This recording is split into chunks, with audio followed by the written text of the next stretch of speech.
नमस्कार, ब्रेक के बाद एक बार फिर से आपका स्वागत है इनसाइड झारखंड के इस बुलेटिन में और मैं हूं आपके साथ ट्विंकल गुप्ता। दिन भर की ताजा तरीन कुछ और बड़ी खबरों के साथ तो चलिए शुरुआत करते हैं।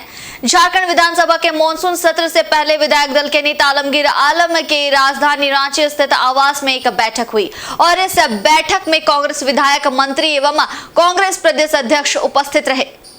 बैठक में मानसून सत्र के संचालन में कांग्रेस विधायकों की क्या भूमिका होगी, इस पर विचार विमर्श किया गया। बैठक के बाद कांग्रेस विधायक दल के नेता आलमगीर आलम ने कहा कि मणिपुर में हुई घटना से पूरा देश शर्मसार और आहत है, इसलिए कांग्रेसियों द्वारा सत्र के बीच विरोध में विधानसभा गेट के बाहर धरना प्रदर्शन किया जाएगा। साथ ही विगत दिनों मॉब लिंचिंग, 1932 का खतियान, ओबीसी आरक्षण जैसे बिल जिन्हें राजभवन से लौटा दिया गया था, उस बिल को सरकार की ओर से दोबारा भेजा जाए अथवा नहीं, इस विषय पर भी चर्चा की गई। मानसून सत्र के पहले दिन ही हम लोग बुलाए थे और अभी आज सभी माननीय सदस्य, मंत्रीगण, हमारे प्रदेश के अध्यक्ष सब उपस्थित रहे। सभी माननीय सदस्य का कहना था कि मणिपुर में जो कांड विगत दिनों में हुआ और उसके बाद केंद्र सरकार मौन बैठे हुए हैं, उस पर कोई भी कार्रवाई अब तक नहीं हुई और जो घटना घटी है हिंदुस्तान को के 140 करोड़ जनता को शर्मसार कर दिया है। इसीलिए हम लोग चाहते हैं कि विधानसभा चलती सत्र में हम लोग भी एक दिन धरना प्रदर्शन विधानसभा का गेट के बाहर हम लोग करेंगे। दूसरी बात कि कुछ ऐसे बिल्स जो हम लोग ने झारखंड के परिप्रेक्ष्य में यहाँ के ओबीसी से लेकर हम 1932 के खतियान, मॉब लिंचिंग, बहुत सारी बिल हम लोग भेजे थे। सरना कोड, कुछ ऐसे बिल जो है महामहिम के द्वारा लुटाया गया था।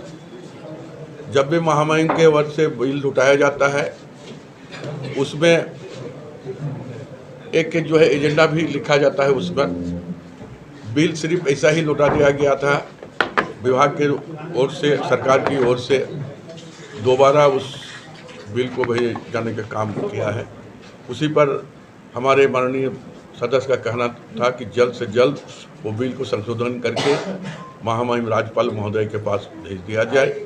इस आशय पर बात हुई और मणिपुर में हुई घटना को लेकर अब विरोध कम और राजनीतिकरण ज्यादा होने लगी है। वैसे लोगों का तो मानना है कि सुर्खियां बटोरने के लिए विरोध करना एक आजकल आम बात हो गई है। तो फिलहाल मणिपुर की जो घटना है उसके खिलाफ विरोध थमने का नाम नहीं ले रहा है और प्रत्येक दिन किसी न किसी संस्था या पार्टी के द्वारा विरोध जताया जा रहा है। जिला कांग्रेस पार्टी के जिला अध्यक्ष आनंद बिहारी दुबे के नेतृत्व में गुरुवार को जुगसलाई में मशाल जुलूस निकाला गया।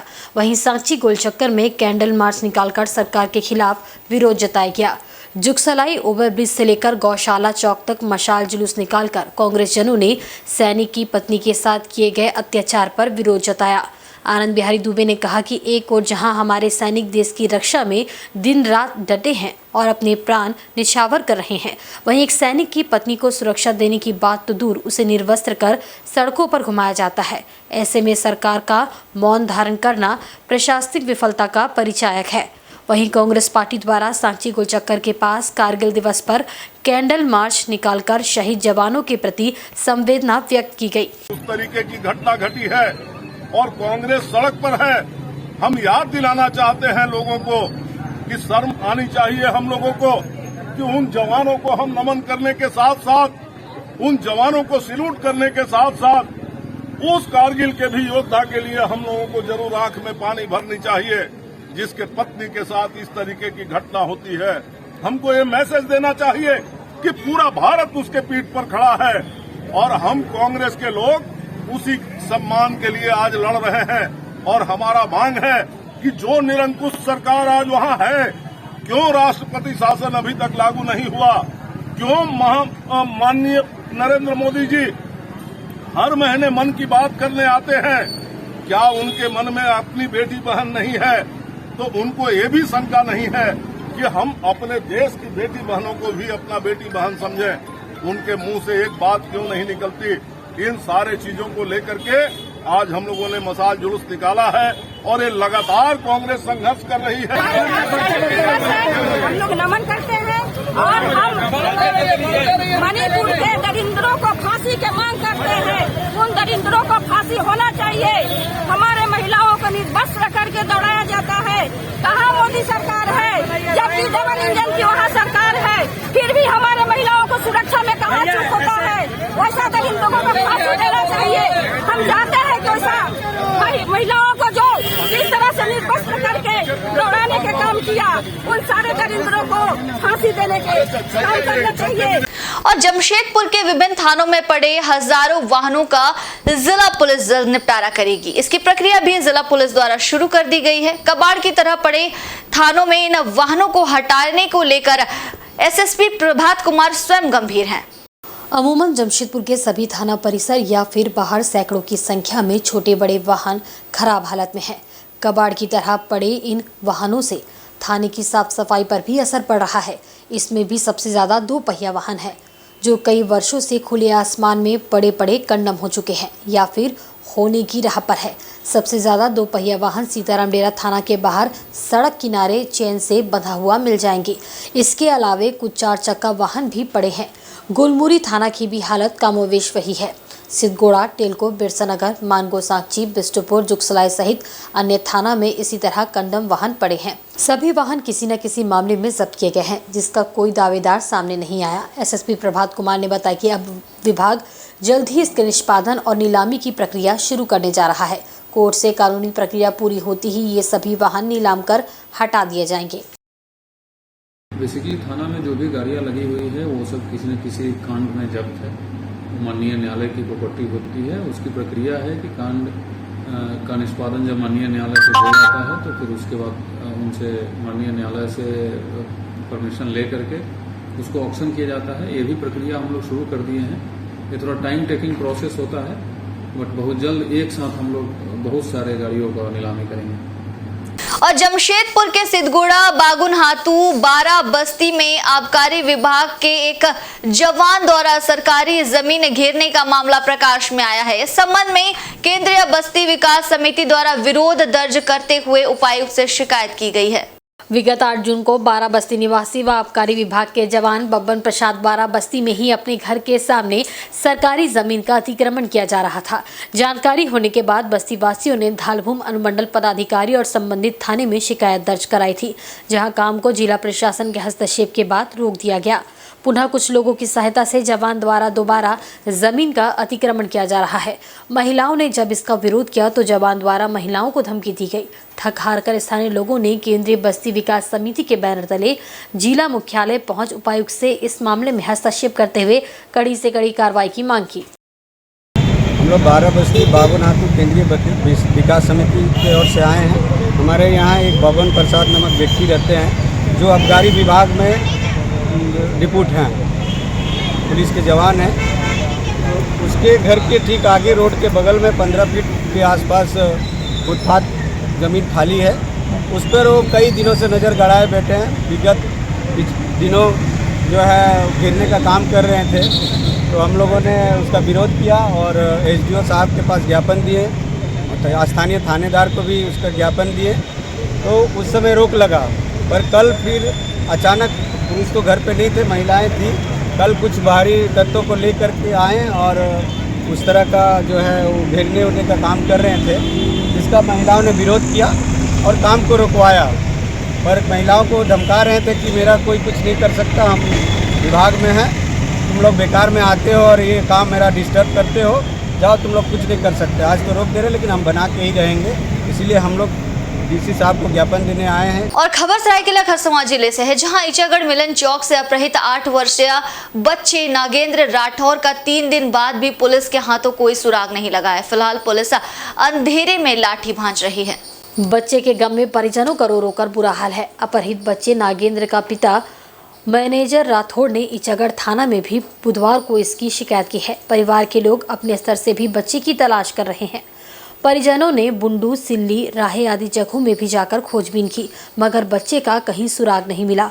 बताया जा रहा है कि मंगलवार को करीब 2 बजे बच्चा मिलन चौक पर देखा गया था, तब से घर नहीं लौटा। पिता मैनेजर राठौड़ का कहना है कि कोई प्लास्टिक चुनने वाला अपने ऑटो में बैठाकर उसे सिल्ली की ओर लेकर भाग गया। बता दें कि मैनेजर राठौड़ 2-3 वर्षों से सीतू हाट के शेड में अपने परिवार के साथ रहते हैं और जड़ी बूटी बेचते हैं। वह बिहार के औरंगाबाद जिले का जमहोर थाना क्षेत्र के तेलडीहा गाँव का निवासी है। उन्होंने बताया कि 3 दिनों से दर खोजबीन कर रहे हैं। पुलिस भी अपने स्तर से खोज रही है। उन्होंने प्रशासन और लोगों से बच्चे को खोजने में सहयोग करने की गुहार लगाई है। वो बच्चा ठो गया, मेरा लड़की जाके बोला कि भैया चलिए, वो बात कुछ भी नहीं सुना, मोटरसाइकिल में बैठा रह गया। फिर इसको बाद में गायब हुआ।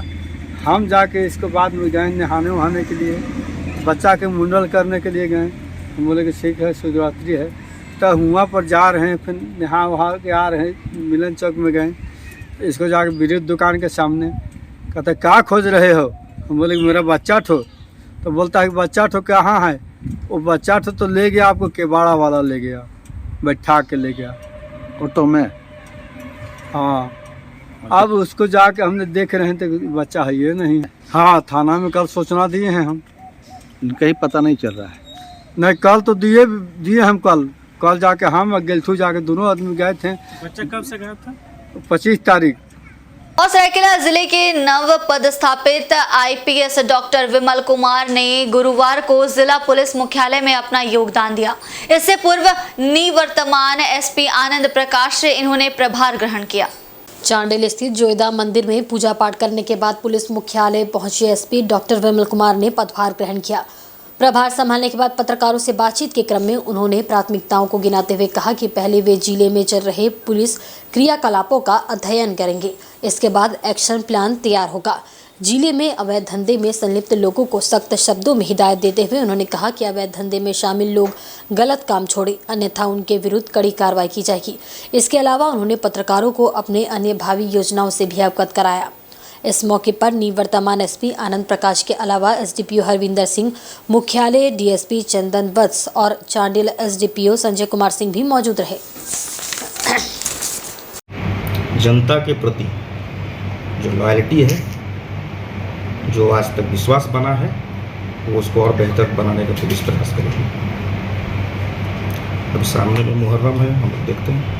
और सरायकेला खरसवां जिला अंतर्गत ईचागढ़ प्रखंड के प्रखंड विकास पदाधिकारी किकू महतो ने गुरुवार को क्षेत्र का भ्रमण किया। इस दौरान वे क्षेत्र के कई उत्क्रमिक मध्य विद्यालयों में पहुंचे। मध्याह्न भोजन, बिजली, पानी, शिक्षा के स्तर को भी जांचा व परखा। स्कूली बच्चों के साथ जमीन पर बैठकर मध्याह्न भोजन चखकर उसकी गुणवत्ता को परखा। विजिट के दौरान बीडीओ सोडो, बामंडी, हड़ात, पीलीद, कुटाम, सीतू, रघुनाथपुर सहित कई गांव में पहुंचे। प्राथमिक, उच्च व मध्य विद्यालय, आंगनबाड़ी केंद्र, मनरेगा योजना आदि का औचक निरीक्षण किया। प्रखंड विकास पदाधिकारी ने विद्यालयों में साफ सफाई, पेयजल, शौचालय व मध्याह्न भोजन आदि को भी देखा और आवश्यक दिशा निर्देश दिए। उन्होंने आंगनबाड़ी केंद्रों में पौष्टिक आहार, रखरखाव आदि को देखा व समझा। उन्होंने निर्माणाधीन आंगनबाड़ी केंद्रों, मनरेगा योजना अंतर्गत डोभा, बागवानी आदि का भी निरीक्षण किया। उन्होंने निर्माणाधीन आंगनबाड़ी भवनों को जल्द पूरा करने का सक्षम पदाधिकारियों को निर्देश दिया। उत्क्रमित मध्य विद्यालय रघुनाथपुर में बच्चों को स्थानीय भाषा में कुछ सवाल पूछे और पढ़ाई के स्तर को परखा। उन्होंने बच्चों के साथ जमीन पर बैठकर मध्याह्न भोजन चखकर गुणवत्ता की जांच भी की। उन्होंने संयोजिका को गर्म भोजन परोसने व साफ सफाई आदि पर विशेष ध्यान देने का निर्देश दिया। उन्होंने कहा कि विद्यालयों में शौचालय, बिजली व्यवस्था की भी जाँच की। उन्होंने कहा कि कुछ विद्यालयों में चापाकल खराब है, जिसे पंचायत सचिवों को जल्द ठीक कराने का निर्देश दिया गया है। निरीक्षण के दौरान उनके साथ बीपीओ निपेन प्रधान भी उपस्थित थे। आज ईचागढ़ प्रखंड में सीतू पंचायत और सोडो पंचायत का औचक निरीक्षण किया गया। इस औचक निरीक्षण में हम लोग मनरेगा के जो भी योजनाएं थे रास्ते में उनको जांच किया गया। साथ ही साथ 15 वित्त आयोग के योजनाओं को जांच किया गया। कुछ आंगनवाड़ी सेंटर्स जिसमें बच्चे लोग थे उनको भी जांच किया गया। उनके खाने का क्वालिटी का वही जांच किया गया। कुछ स्कूल्स जिसमें पेयजल का समस्या थी उनको भी देखा गया। और मिड डे मील बच्चों के साथ क्वालिटी चेक करते हुए हम लोगों ने भी खाना खा के चेक किया कि क्वालिटी क्या है। और भी बाकी जो भी स्कीम्स रस्ते में थे उन लोगों को उन सभी को हमने जांच किया है। और आदित्यपुर औद्योगिक क्षेत्र की जर्जर सड़क और नाली निर्माण के लिए डीपीआर बनना शुरू हो गया है। डीपीआर तैयार करने के लिए क्रिएटिव इंजीनियरिंग सर्विसेज को काम सौंपा गया है। जियाडा बोर्ड की बैठक में लिए गए निर्णय के अनुसार आरसीडी यानी रोड कंस्ट्रक्शन डिपार्टमेंट ने डीपीआर तैयार करने के लिए क्रिएटिव इंजीनियरिंग सर्विसेज को काम सौंपा है। इसके जूनियर इंजीनियर ने गुरुवार को जियाडा के सहायक अभियंता एन चौधरी के संग औद्योगिक क्षेत्र की सभी 7 फेज के जर्जर सड़कों का सर्वे किया।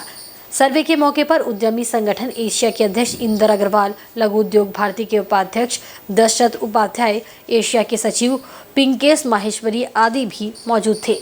उन्होंने औद्योगिक क्षेत्र की जर्जर सड़कों और नालियों की स्थिति से सर्वेयर को अवगत कराया। जियाडा के सहायक अभियंता प्रवीण चौधरी ने बताया कि अभी डीपीआर तैयार हो रहा है। प्रशासनिक स्वीकृति के उपरांत संभवतः सितंबर 2023 से सड़क और नाली निर्माण शुरू हो जाएगा। सर्वे कर रहे हैं। हाँ। सर्वे करके जो डीपीआर बना के भेजेंगे हेड ऑफिस, तब सैंक्शन होगी फिर काम स्टार्ट। पूरा इंडस्ट्रियल स्टेट है, पूरा इंडस्ट्रियल सर। हाँ सारे। अच्छा, कब से काम शुरू हो जाएगा इसका? शुरू क्या, अभी डीपीआर बनेगा फिर इलेक्ट्रिकल सैंक्शन होगा, फिर उसके बाद प्रोसेस तो है। और इसी के साथ आज के दिन भर के बुलेटिन में बस इतना ही, लेकिन कल फिर मिलूंगी आपसे दिन भर की ताजा तरीन और बड़ी खबरों के साथ। तब तक के लिए देखते रहिए इनसाइड झारखंड न्यूज। झारखंड की तमाम खबरों से रहिए अपडेट। मुझे दीजिए इजाजत। धन्यवाद।